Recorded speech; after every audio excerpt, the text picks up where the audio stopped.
Good evening, everyone, and welcome to number 410 of the It's About Time Writers Reading Series. Thanks for the clapping, Allison.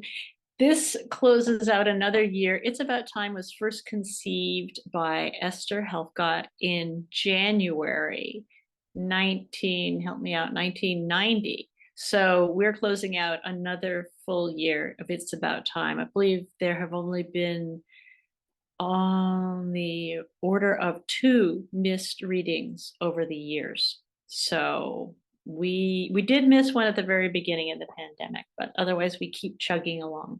Very excited to have some members of the Northwest Narrative Medicine group here tonight. I first heard about them when I met one of our readers, Mary Pan, at the YAWP, which was the Your AWP that used to happen at Centrum at Fort Worden. And I was immediately intrigued and have been a big fan ever since. And I will let them tell you more about it and also let them know about their upcoming first event of 2024. So tonight we will be hearing from Mary Pan, Stephanie Cooper, and Michele Bombardier. And we will have some open mic opportunities, and we'll also have a chance to find out about this group practice and its origins and how important it is.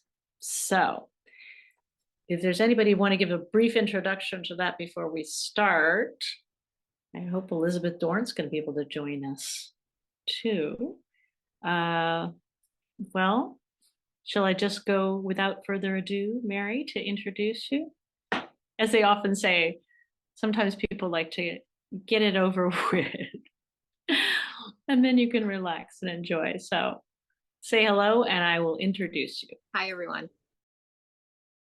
Mary Pan is a writer and physician with a background in global health and narrative medicine. Her work has appeared or is forthcoming in Fourth Genre, Creative Nonfiction, McSweeney's, Pinch, and elsewhere. She's been selected for workshops, retreats, and residencies with Tin House, Hedgebrook, Kenyon Review, and Centrum, and is a Harvard Media and Medicine alum.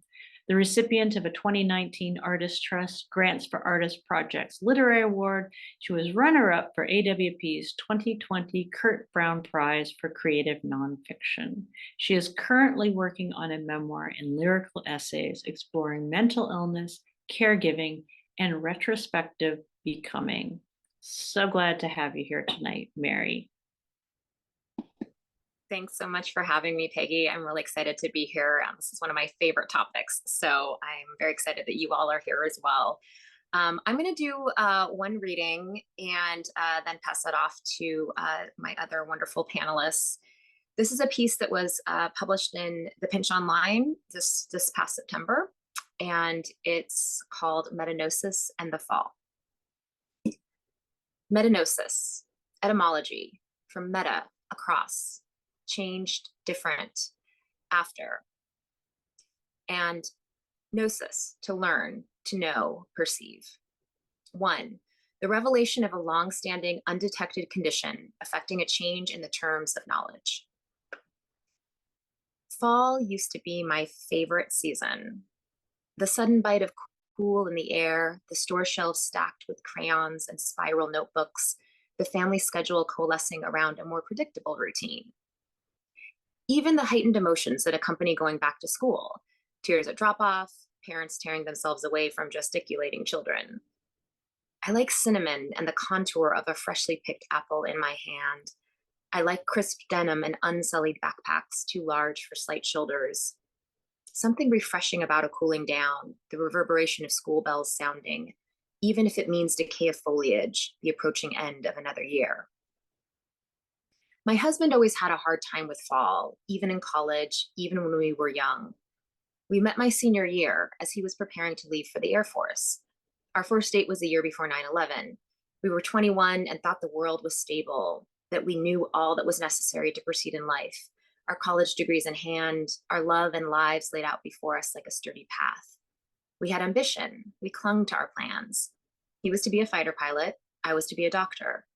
We both wanted children, wanted to innovate the world, but remain perpetually in the promise of spring.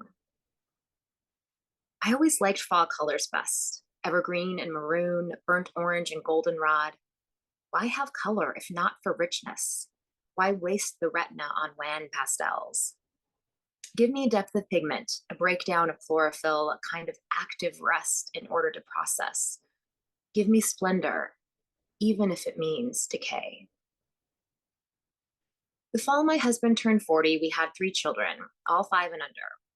I reserved tables at a local family-friendly brewery, ordered barbecue catering, greeted friends and family as the guest of honor bounced our 5-month-old on his lap. I ignored his furrowed brow, his creased lids, his weak conversation. He's just tired, I told myself. None of our small children slept.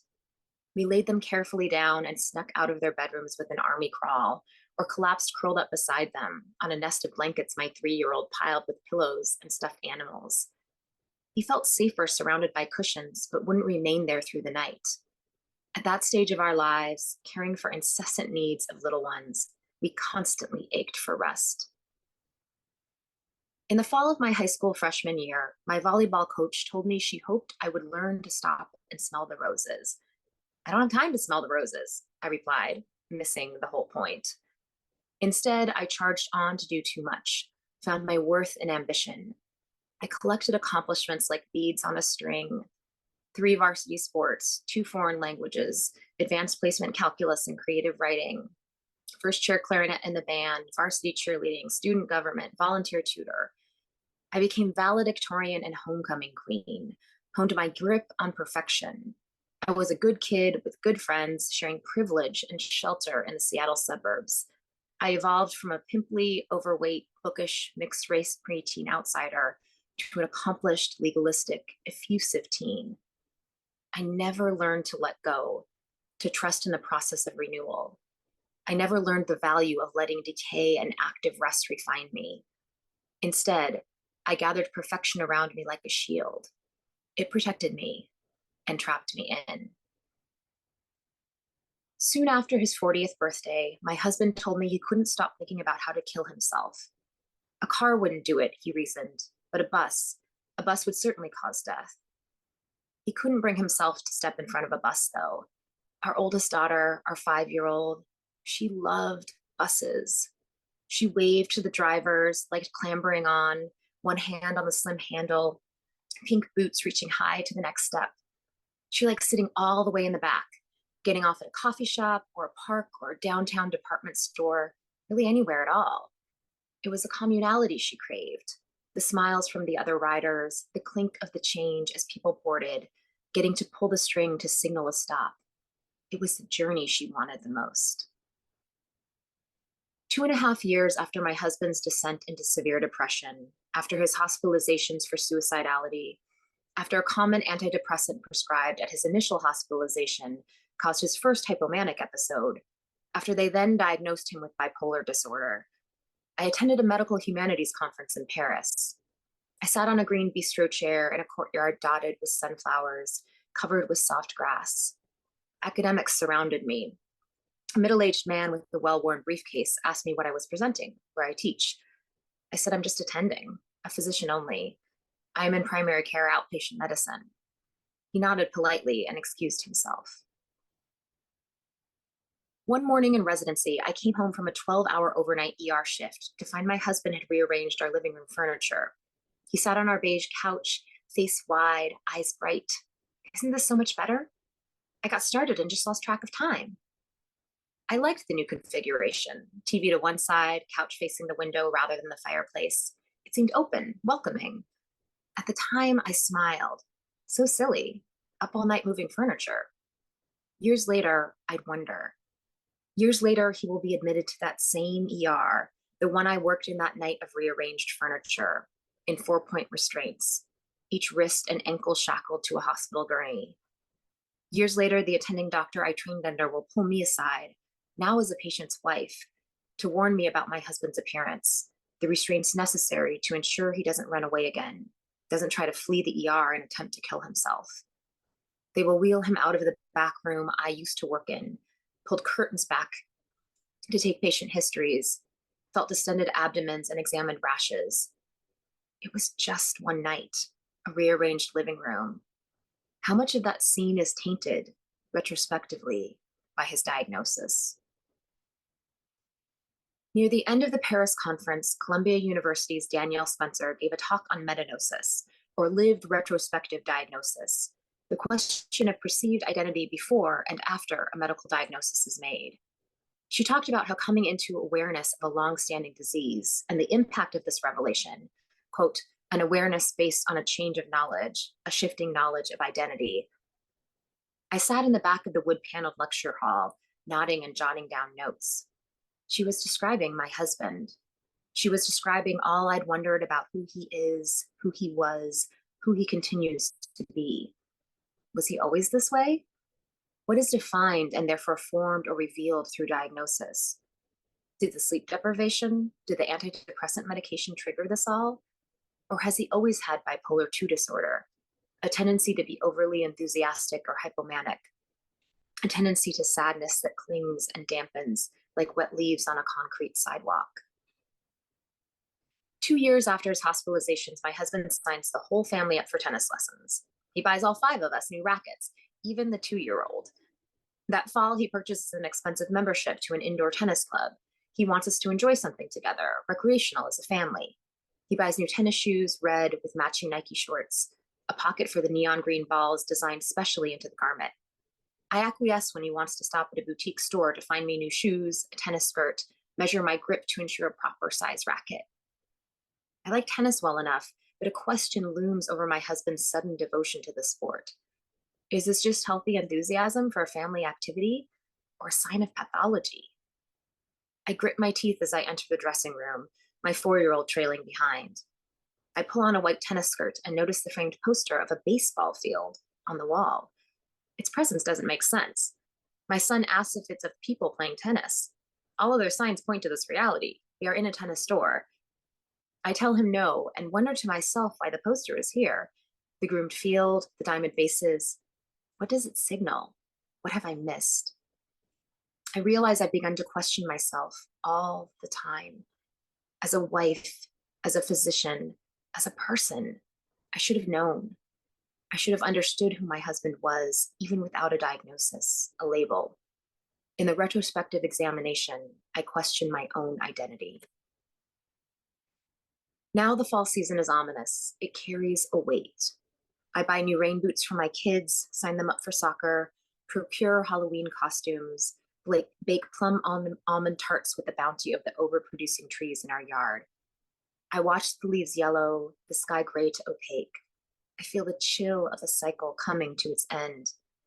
I'm wary of the change. I wonder, who will he be this fall, the season of darkness descending? I wonder, is this who he always was, who we've always been together? I wonder, does it matter what we call it? It just is. He is, we are who we are. And we move forward in that knowledge or without it. Oh, thank you. I had a chance to read that, but it was especially moving to hear it in your words. I love it. Thank you so much, Mary. I'm so glad that we pulled this off tonight. All right. Next up is Stephanie Cooper. Thanks, everyone. I have to say, right. I'm nervous poet. Oh, yes. So I want me to shake it out a little bit. I invite you guys to shake it out too, if anyone needs to shake. Shake it out, and I will give, your hot off the press new bio. Stephanie Cooper is an emergency medicine physician, mom of twin 12-year-old boys, and avid supporter of narrative medicine in Seattle. She curates an ongoing live storytelling event entitled The Interstitium, a space for stories of health, wellness, and beyond, next one, January 7th, and serves on the board of the Northwest Narrative Medicine Collaborative. She is trying to write ER, the musical, in her non-existent free time.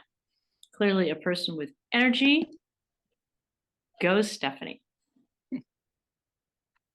Thank you. And nice to see so many smiley faces of people I love in the audience. So thanks for being here. I'm going to read a poem and then I'm going to read a piece. The first is titled, "It's a Good Time for a Mask." It's a good time for a mask when the nurse from Idaho comes to work sick with COVID, exposing 13 doctors. It's a good time for a mask to protect me from this shame. It's a good time for a mask when the patient is boring me with a litany of aches, ailments, meal times. I only have to fake interest with my eyes, my mouth, an implacable sag. It's a good time for a mask when the nursing supervisor shares that she went to Sturgis, the super spreader motorcycle rally. It's a good time for a mask so no one can fully see my fear when I walk in the room of the 26-year-old gasping for air, dying.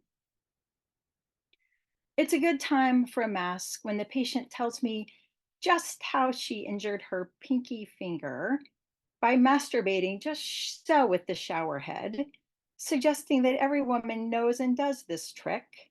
My mask of bandage for bewilderment and glee that in the midst of death, people still shove vibrators up their orifices, perhaps more frequently than before, because perhaps now there's no one else to do it for them.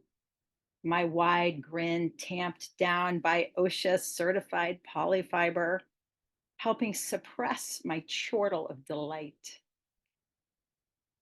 It's a good time for a mask to hide my rage that this is how I spend my days, a pawn to Trump and incompetency, a soldier, not a doctor. It's a good time for a mask to erase the most human of tiny mouth muscles, displaying the micro emotions of aggression or desire, the petulant pout of lips or the slight quiver of a chin. These require larger gestures now, require scheduled meetings, emails. We have blurred the ability to read one another at the time we most need human understanding. It's a good time for a mask to pave my disgust with a blank swale, messageless and empty space, my face protected from the reflex of real emotion. It's a good time for a mask for my son injured in a rock fall. None of the other third graders even know he has a scar. His story unseen, inquisitive questions spared. It's a good time for a mask to mask the most complex of human emotions, interwoven fear, schadenfreude, longing, gratitude, and hope. That one day we will return to the before we needed to wear a mask.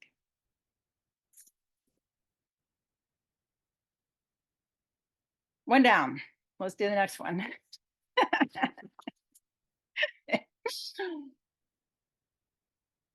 All right, this one's a total work in progress. I wrote it yesterday, but here we go. This one is titled Still Alive. I was the chief of a Seattle emergency department on day one of COVID in America. Sounds like a good story. The drama, the suspense. But what actually makes a good story? How does one shape the chapters into neat loaves for the leavening?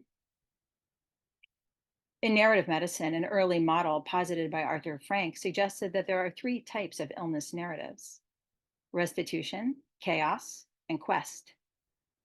But what is the narrative structure for the story of healthcare workers on the front lines of COVID? What is still alive? Sorry.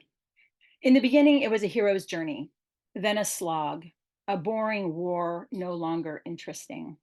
Now old news, meat too long in the slow cooker, just soggy tendon and salt. Perhaps a story no one really wants to hear anymore. What is alive about my story? Day one of COVID in America was a Saturday, an impossible blue sky, high pressure Saturday in February when my leaders were home, not expected to be working, nor did they rise to the moral occasion of showing up to help. Inconvenienced by the task of protecting us. The 26-year-old in our ER gasped for breath, his lungs a viral snowstorm of COVID, and nobody knew what to do next. I had 50 staff. Statistically, one would die. Who would it be? And how could I protect them when we were given brown sandwich bags to store our one reusable N95 mask? Our lifeline stored in a school child's crinkly lunch sack. Patients gasp for air, rapid breathing of overinflated chests, their eyes pleading, "Save me." We showed up to work and pulled on the stuffy masks and shields. Everything was uncertain. We were brave, we were terrified. We had only the safety of our herd, the huddle of warm mammalian fellow animals, all trying to stay alive. We made wills. My lawyer was never busier, doling out death plans for doctors. My twin boys were 8 years old. You've heard this story before. Stripping naked outside the house, mooning the neighbors insouciantly. It was my 50th birthday in December 2020.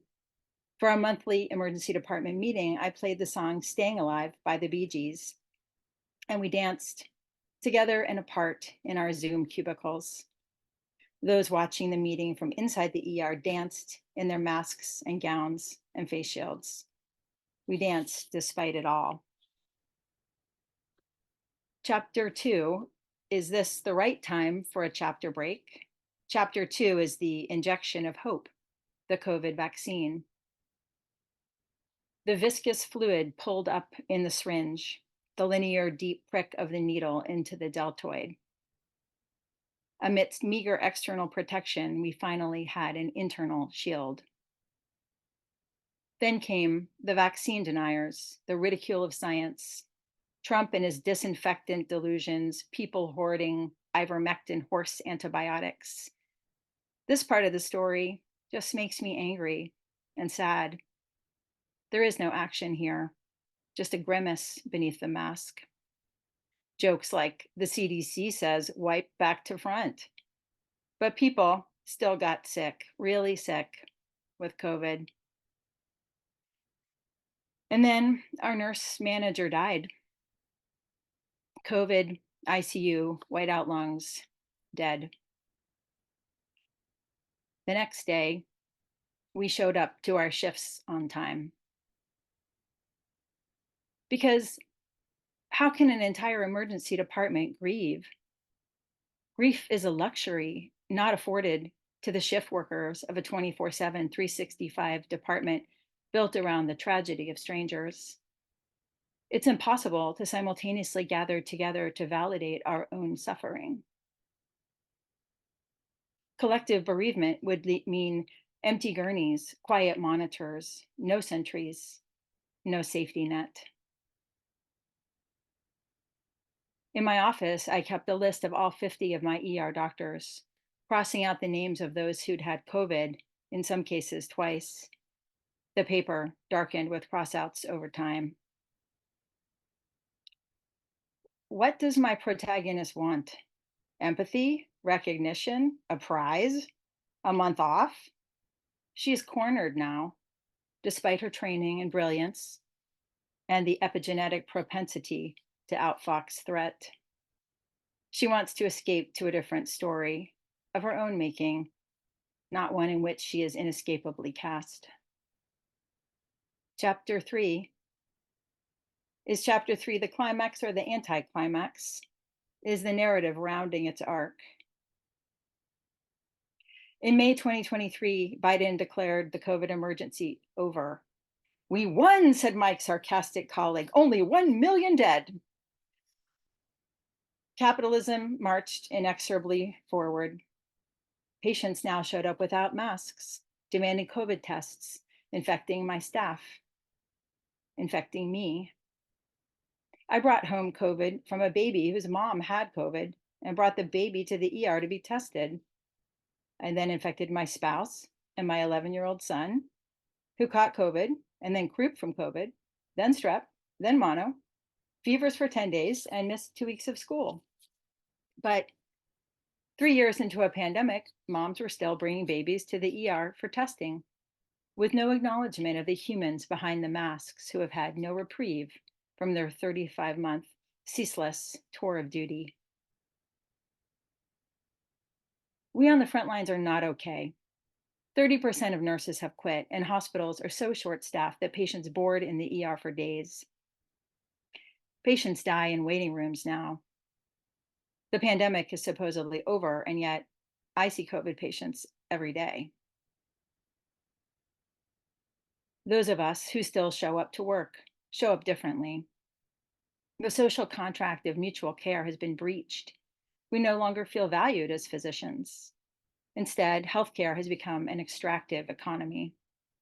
Travel nurses fly in from other states to work for top dollar. We prize profit over patient care. Like pouring mercury into pristine rivers to extract the gold, we no longer care about the downstream effects of our actions because we feel that nobody has cared for us, that nobody will care for us. So we extract our bounty, leach out the precious metals. Sorry about the frogs. Is this a good story? Is this the story you wanted to hear? This is not the story I expected to tell or live when I gave 20 good years of my life working nights and weekends, only to feel like society's janitor, defrocked of autonomy and privilege at the end. I want to unfrack the grief that has been buried so deeply that it is dangerous and sharp and compressed as a diamond. Our triage nurse died last month. Working in triage meant she took 33-minute snapshots of every patient passing through the ER. She had COVID 4 times and developed long COVID. Her face grew pink and puffy, and the long COVID team couldn't cure or save her. She died of a massive heart attack at age 52. That's my age. Hers was indubitably a COVID-related death.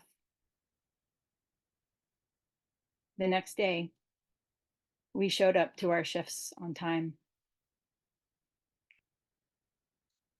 What is the narrative structure for the story of frontline workers in the COVID pandemic? The story cannot be closed until there is an acknowledgement of what happened, which then allows space for grief. And from grief follows healing. Those who glibly pretend that COVID is over rob us of our reality, white out the discomfort, but also pave over the bravery and the terror that it took and still takes to fight on the front line. Help me, hear me, give this story an ending. Meet me here for the elegy, for the collective grieving. Acknowledge the travail, stop the gaslighting, give it the lament it deserves so that we on the front line can move on. That is what is still alive about my story. That and the gratitude that I and all 50 of my doctors are still alive. Thank you. Thank you, Stephanie. That is so interesting to hear. I've seen parts, and so it's been changing every day. So, are you willing to discuss like what you've been in talks with me about how you're kind of still looking for, how to tell this story, and people are certainly welcome to give feedback in terms of how can you tell a story that really doesn't have an end yet. And it also looks, it applies with what Mary was talking about as well. So We can have a discussion later on. This group loves to do that. All right. I think it would be a good time to have an open mic or two before we switch to Michelle. So, Jan Steckel, would you like to? I should have told you that you could be on deck, but Jan, are you ready to jump in? Bravo. Yeah, thank you. Let me just find the poem I was gonna read. There it is. And by the way, Steph, I hope you put your social media handles or your website or something in the chat, because I would love to follow you and look for more of your work. That was incredibly powerful. And Mary also. Thank you both. This poem is based on something the mother of one of my pediatric patients said to me. Dios le bendiga. Dios le bendiga, doctora. God bless you, doctor, for curing my baby of syphilis. Can you cure me too? I am broken and need to be fixed. When I was 12, I pretended to be sick and stayed home from church. In my vanity, I plaited my hair like shiny black snakes and put on my sister's hibiscus flowered dress. My uncle came by drunk from a lost cockfight. He raped me in the kitchen where I had made cactus candy with my mother and sisters. Blood ran down my leg like prickly pear juice. Because of that, I don't enjoy the act of sex. I lie like a stone beneath my husband so that he had to go to prostitutes, which is how my baby got this disease from me. So you see that it is all my fault. I want to be cured of my coldness, to be a good wife to my husband and not cause all this misery. Thank you for the phone number, doctora. Dios le bendiga. Thank you, Jan. I'm not sure if you knew, but we didn't have your video, so I couldn't quite tell when you were finishing. Sorry, I have something. I have some kind of respiratory bug, and I'm so tired that I couldn't get That's dressed and fine. sit up. That's I'm absolutely listening fine. from bed.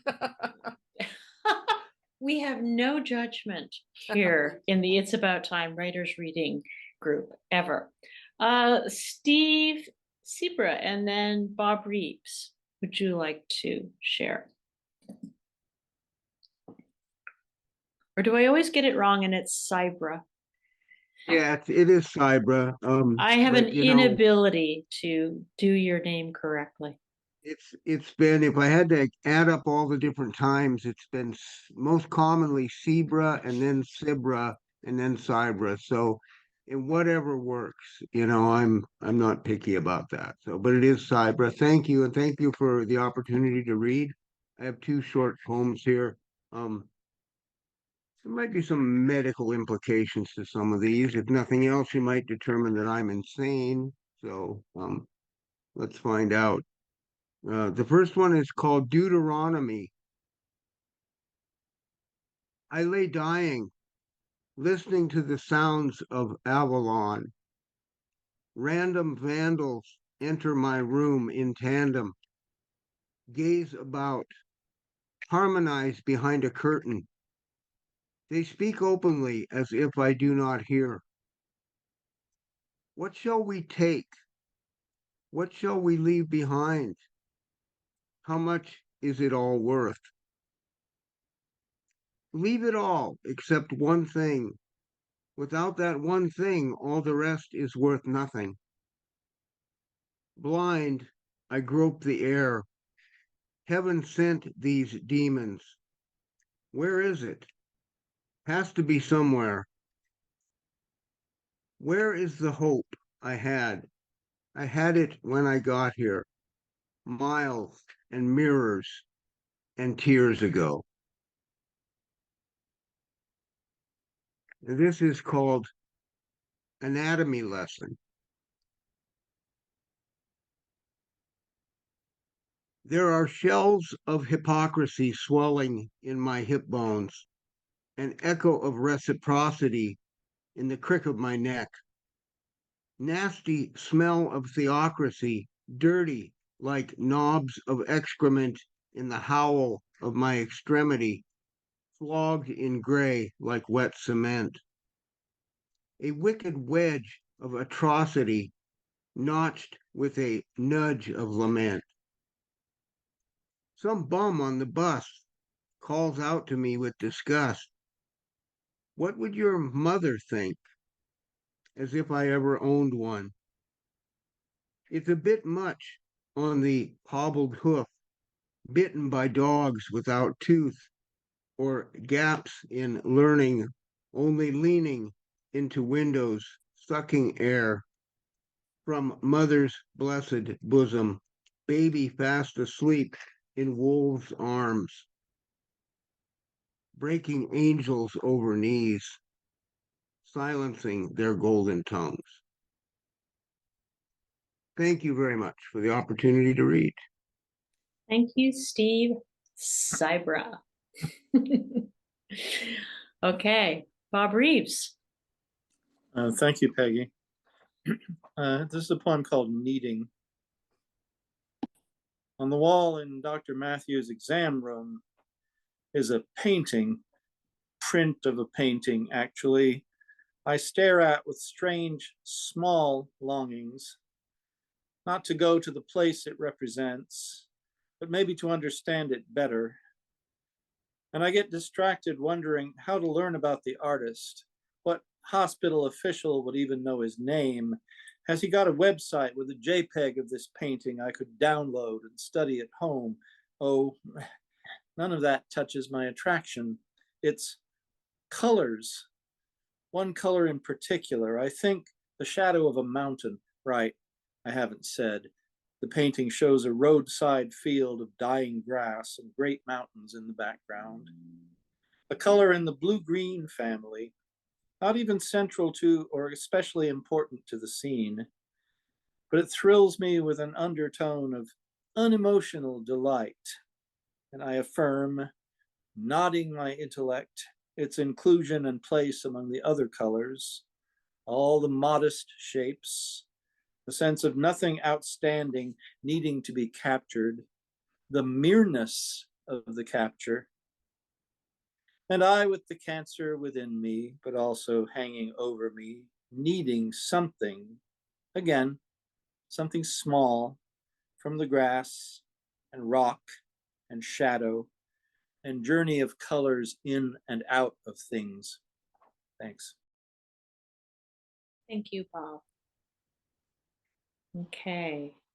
Now I'd like to introduce Michele. Hi, everybody. Thank you. There you go. Let me introduce you. Okay, loved it. Okay, Michele Bombardier is the author of What We Do, a Washington Book Award finalist. Before returning to graduate school for her MFA in poetry, Michele worked as an SLP in hospitals and in her own clinic, specializing in neurological disorders. Her work has appeared in JAMA, I'm not sure actually how you pronounce that, Journal of American Medicine, Bellevue Literary Review, Parabola, Crab Peak Review, and many others. She is a Hedgebrook Fellow, the founder of Fish Plate Poetry, and the inaugural Poet Laureate of Bainbridge Island. I'm so glad that I've also had the opportunity to introduce at least these three worthy readers and practitioners to one another. I see great things in their future. All right. First of all, thank you so much for inviting me, Peggy. I'm thrilled to be here. I'm blown away by Stephanie and Mary's reading, and my heart is broken open. And I want to thank you so much for those words.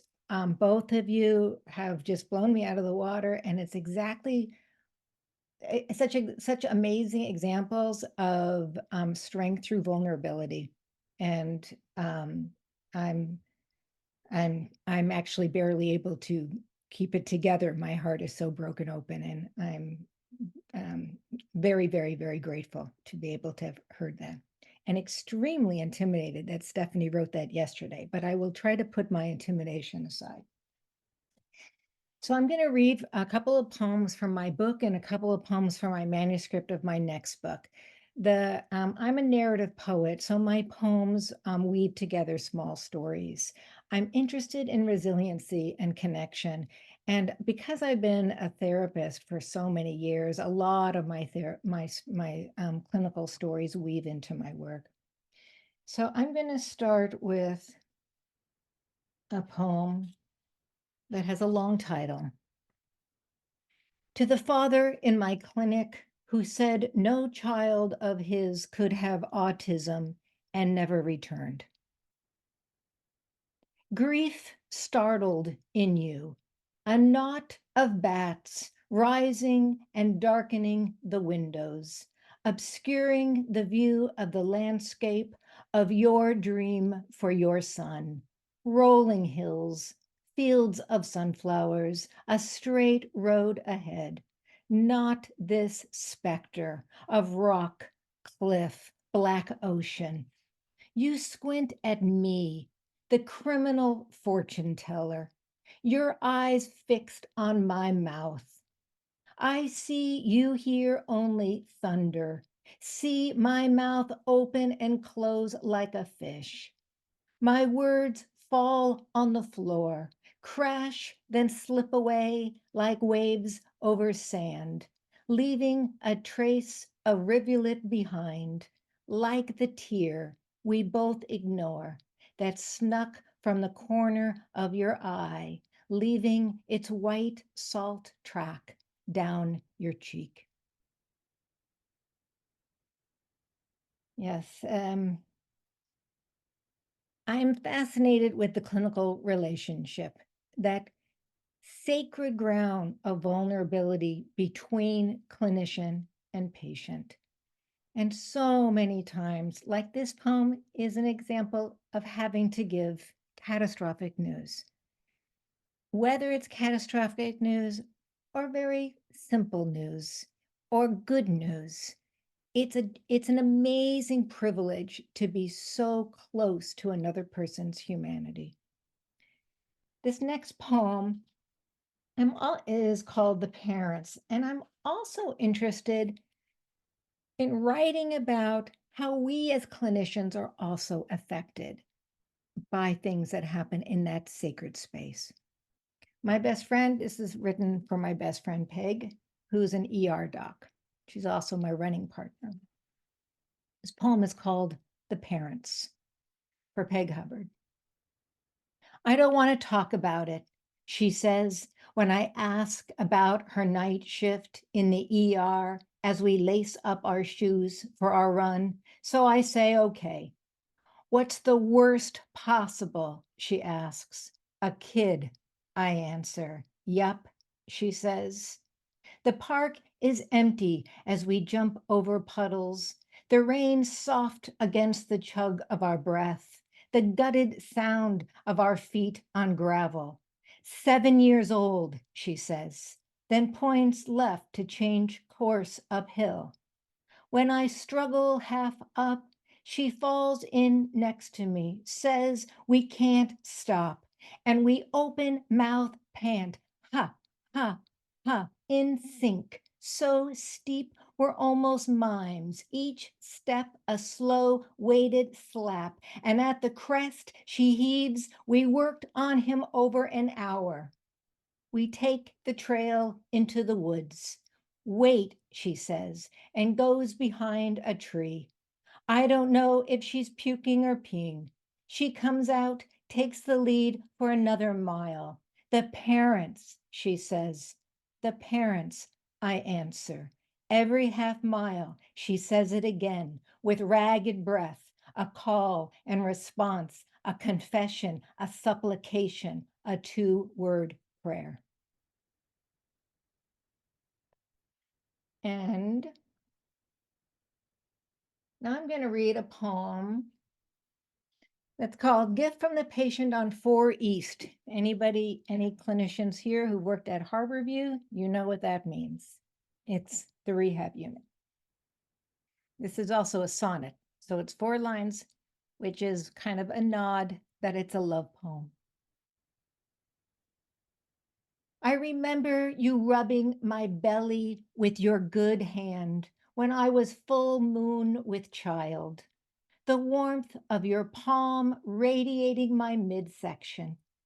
I remember how the stroke left your shoulder torqued, your arm and hand chicken winged. You asked about the baby's name, and when I said Nathan, your hand found mine and you began to cry. This was not post-stroke lability, the gait of emotions unhinged, but grief from grief. In your aphasic skitter, you told me your son was Nathan, beautiful boy, dead from AIDS at 21, your only child. Nathan, gift from God. Decades later, I think of you, especially on his birthday. Take the sweep of breath, the candle out. And this poem is, let's see, where am I? Another theme in this book is that my husband, when we were in our mid 40s, early and mid 40s, my husband was diagnosed with advanced aggressive prostate cancer. And so there's quite a few poems in here because so little is written about prostate cancer. There's so much shame cloaked around this diagnosis for men, especially young men. And there's certainly nothing written about the impact on their partners. This poem, again, a sonnet, is called Ode to the Best Retail Worker Ever. Thank you, woman at the sex toy store with the facial piercings and sleeve tattoos. I remember your shrug, your steady gaze, your Madonna calm, even if I was old enough to be your mother. There I was in white Keds with the minivan in the parking lot, babysitter on the clock, checking my watch and both staring and averting my gaze at the lineup of toys I'd never seen before. Mr. Bendy, Goodfella, The Bullet, Jimmy Jane. Over an hour I stood there shaking my head. You waited. Then I told you about the surgery, what the oncologist predicted. Okay, you said, gloriously unfazed. This one. I love her. Okay, I'm going to read a couple of poems now from my my next manuscript and see how we're doing for time. Okay. This poem, I think I've got two more that I'll read and see how we're doing. This poem is called Saint Rita.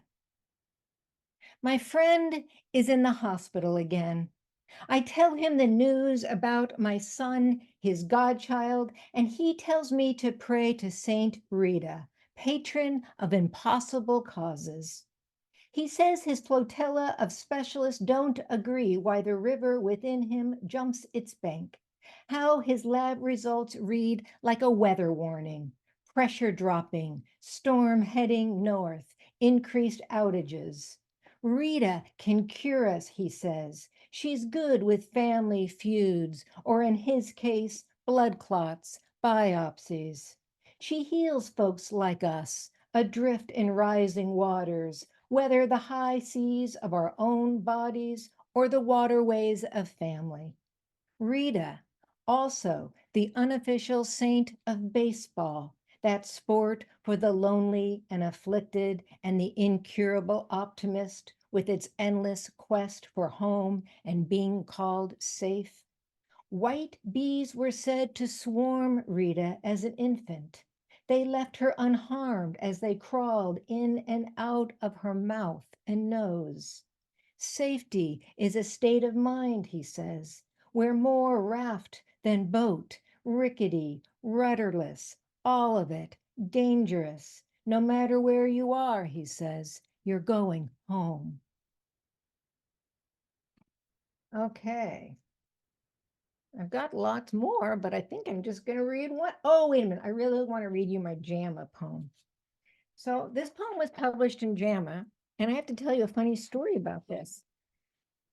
Because, I'm just a poet, I didn't know that your email gets published when you write a poem, when you write something in JAMA, because these are researchers and they want to talk to each other, and usually it follows by edu. But I didn't know that. So here I have my poem in the bottom. It says Michele Bombardier at Gmail.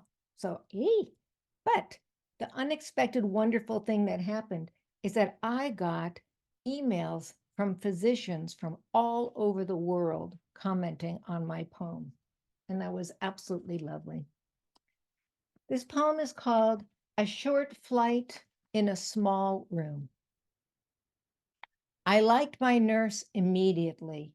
Ramrod posture, slight swagger, dragon tattoos. I didn't expect when she took my hand between her blue gloved ones, said, squeeze me when it hurts, I can take it, that I'd feel lifted as if I was in a basket and she was the balloon. The doctors darted about the room, white winged and capped, goggled and muffled. I was both out of my body and in, my breast punctured and radiated, gripped in its plastic cage, but far below me, as if captive in some hidden valley. The machines made their shooting noises. Eyes above masks narrowed and searched through the periscope into my depths, but hers stayed soft and I kept tethered. I wonder if the soul sometimes rocks itself loose from its warm-blooded house. I wonder if it flies in short bursts, like the golden-crowned sparrow, singing its steady but lilting three-note song. And then I'll read one more. And this poem is called The Horse It Runs Wild. And it's for one of my teachers, Ellen Bass. Keep the reins light in your hands, a teacher said about my writing practice. Of course, she really meant about everything. I tend to pull tight. Jigsaw puzzles, to-do lists, color-coded schedules, my books alphabetical. One thing I practice is cake, elaborate structures, chocolate, buttercreams, the outcome either good, really good, or fabulous. I remember when my son turned 8, his party that started outside, the downpour, the sodden children raucous at the kitchen table. We lit the candles, and mid-song, the phone call from the oncologist. It was a chestnut cake with ganache, really good, a success, and so was the treatment. That was 15 years ago. Chemo was not cake, it was hell, but it did its black magic. Why do I keep coming back to this story? Because I saw a horse throw a girl once when I was a child. I remember how her ponytail tipped skyward, her empty hand side stretched, the thud, her terrifying stillness. I remember the horse, how it ran off, the empty saddle on its back. I don't know how to live with fear or without it. That we love at all is a miracle. That sometimes we hold on and we ride and we ride. Thank you. Thank you, Michele. When Michele had to be rescheduled from another time, and when I realized that it was going to coincide with the also long scheduled Northwest Narrative Medicine, it's one of those serendipitous, wonderful things. I think it's an incredible match. And I found myself, somebody said in the chat, and I hope all the readers have a chance to read the compliments that pour in the chat. I found myself smiling at the screen, Michele, with your introductions. Lovely. I'd also like to take a moment to acknowledge how much the Northwest Medicine Group has meant to me. In the last couple of years, there's been, some bumpy roads, and I remember sitting at a laptop in Massachusetts and seeing the call come out for an appropriate storytelling theme when my brother-in-law had a terrible accident and hadn't regained consciousness yet, and saying, I'm living this story right now.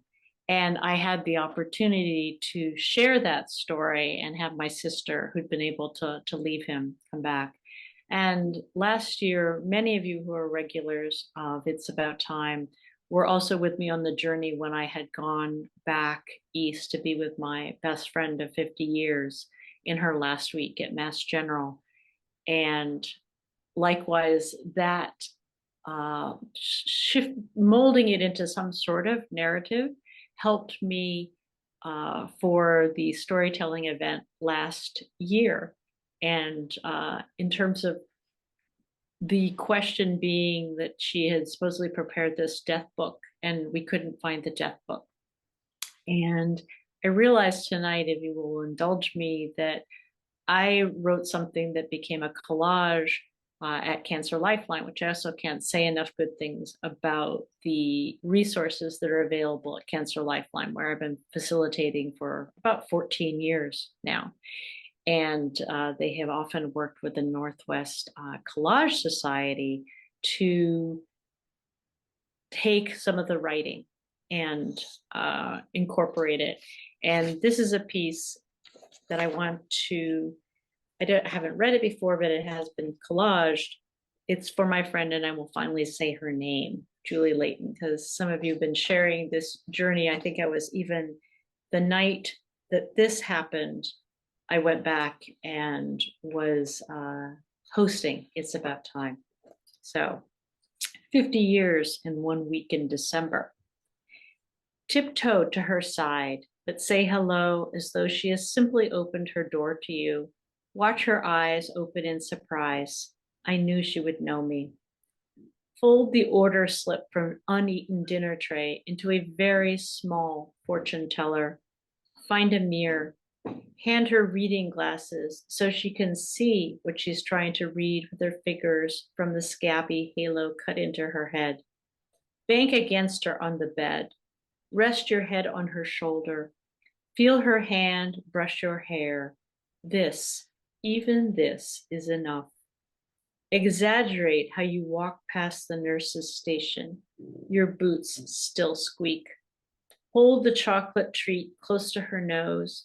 Feel her hand guide your wrist so that she can bite on the treat. Watch that she can swallow. She was the one who always baked. Keep face neutral as they use the hoist to the gurney. Wash the glasses she never asked for anymore. This is a complication of a complication, Super Doc says, not the outcome we had hoped. He cries, she doesn't. Block the shaft of winter light moving over her like a laser after that family meeting, the sun setting on 10th floor oncology, on any intervention at all. Model with your hands. Here's the church, and here's the steeple. Watch her correct her fingers to overlap as you both open up to the people. Kiss her warm cheek as she opens her arms at night, still able to say, I love you. When she reaches for your blue cashmere scarf, slip it off. Watch her carefully pleat it back and forth like a fan. Know it is the only gift you can give her. She was the one who always sewed. Wake from the pull-out couch when her breathing becomes ragged. Wrap a sheet around yourself and sit beside her to listen until the nurse is next due with morphine, both of you shrouded. Sit with her in the absence of all sound. Everyone else has gone.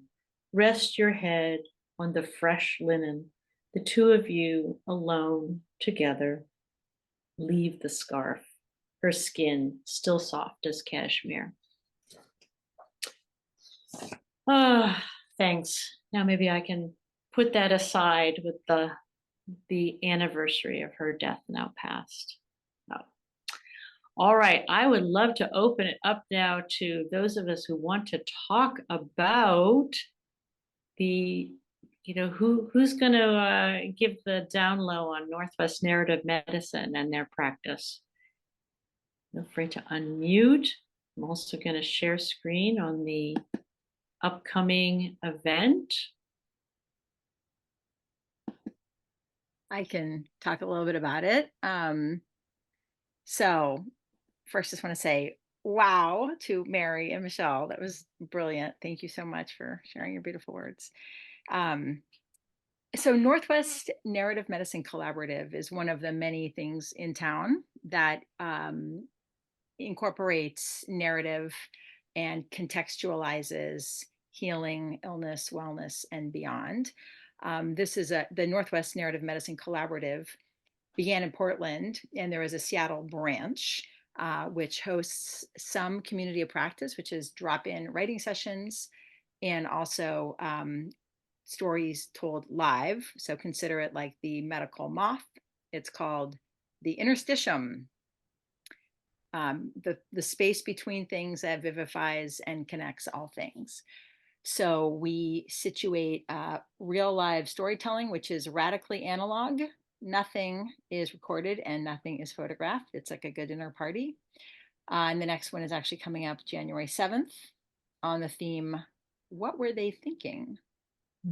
Question mark. At the Schaefer Bailey Mansion in lovely Capitol Hill. So quick screen share to show it's going to be an afternoon event, and they're always amazing. Yeah. Okay.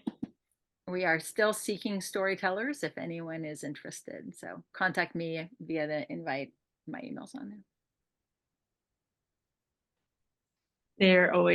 I just think about those, and something about the fact that they are just captured for those who are in the room is amazing. I mean, for reasons sometimes of privacy, but also anytime you've been, you just listen, and you have to relive it over and over in your mind, and you almost get overfilled. You take about what, 10 storytellers each time? About 8 to 10. 8 to 10, yeah. And you think that your mind can't blown any, more fragmented than it has been, and then there's the next story with humor in between too. I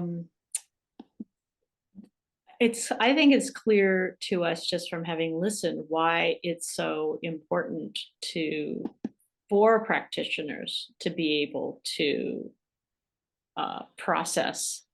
And I think it's also wonderfully humanizing to see that you need to do it. We tend to idolize or make our doctors, our physicians, others. So it's a real breakthrough to hear about how it affects them as well.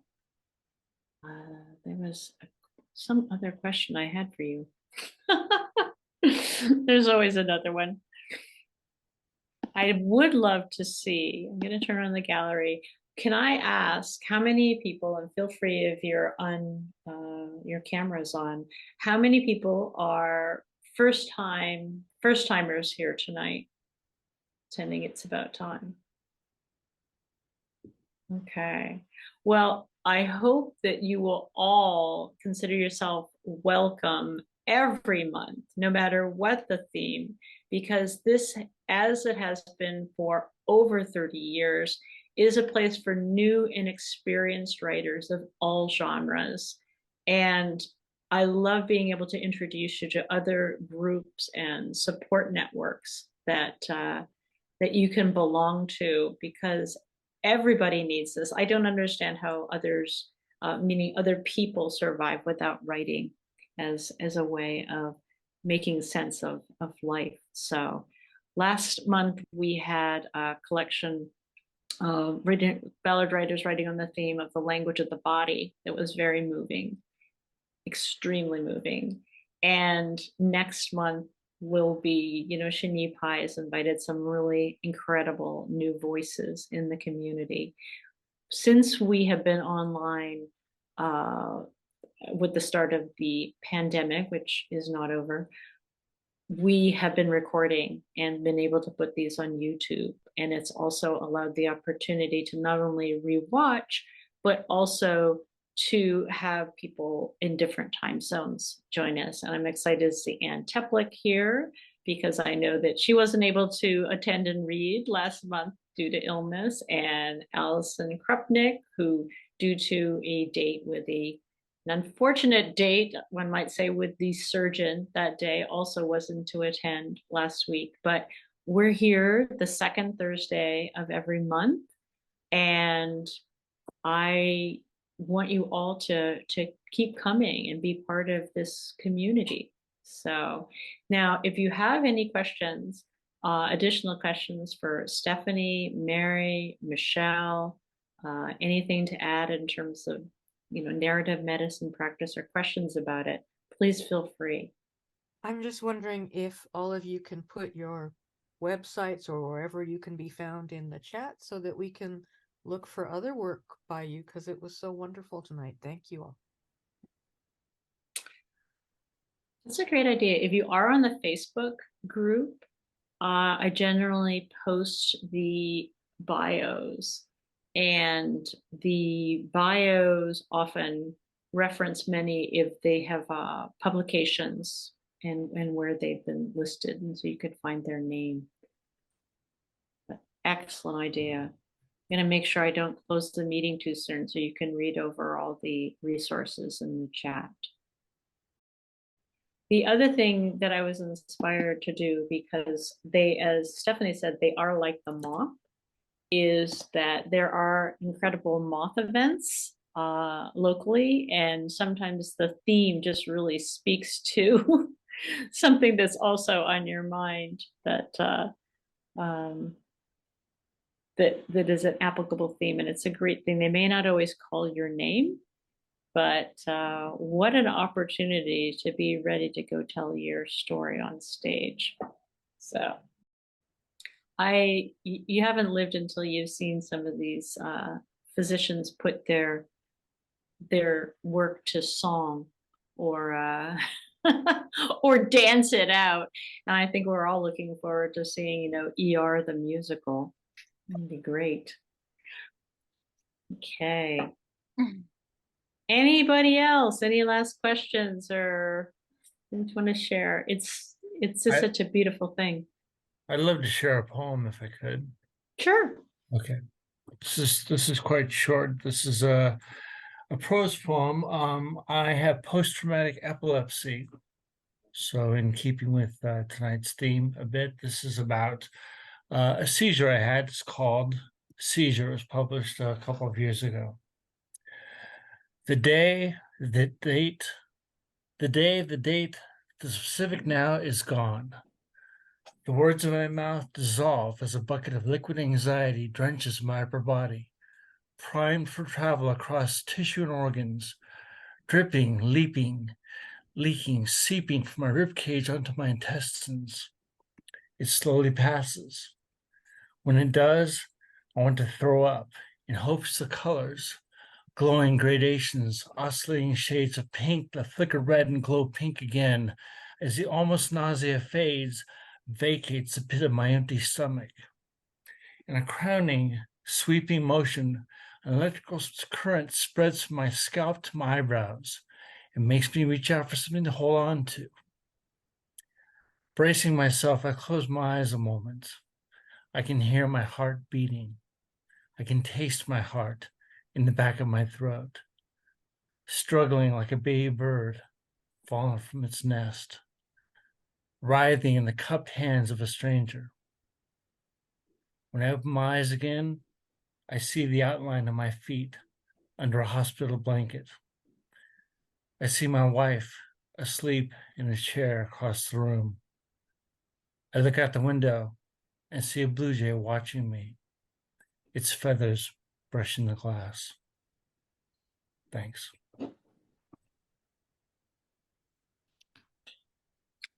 Thank you. I'm so glad you found us as well, Jason. So people find us. That's a wonderful thing because we are meant to be found and we will keep being here. All right. Well, I think what I will do for now is I will turn off the recording. Then we'll see if you have any other questions